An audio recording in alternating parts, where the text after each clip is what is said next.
तरीन वीडियोस के लिए हमारा YouTube चैनल सब्सक्राइब करके बेल आइकन प्रेस करिए ताकि आपको मिले हर अपडेट सबसे पहले।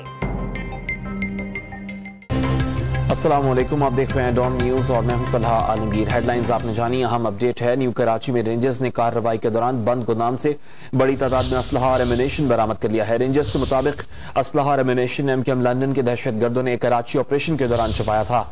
इसी पर बात करेंगे। ब्यूरो चीफ कराची काजी हसन साहब ने हमें ज्वाइन किया। काजी हसन, बताइएगा मजीद क्या बताया है रेंजर्स ने असलहे से मुतल्लिक?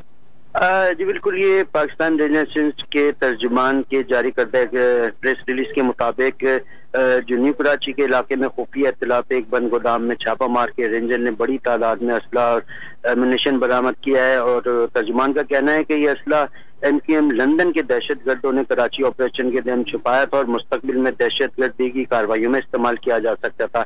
बरामद होने वाले असले में 7 क्लाशनकोव, 7 अदद MM राइफल है और 3 अदद MM राइफल, जबकि 1 अदद रिपीटर, पिस्तौल और बड़ी तादाद में गोलियां भी बरामद की गई हैं। जी बहुत शुक्रिया काजी हसन साहब।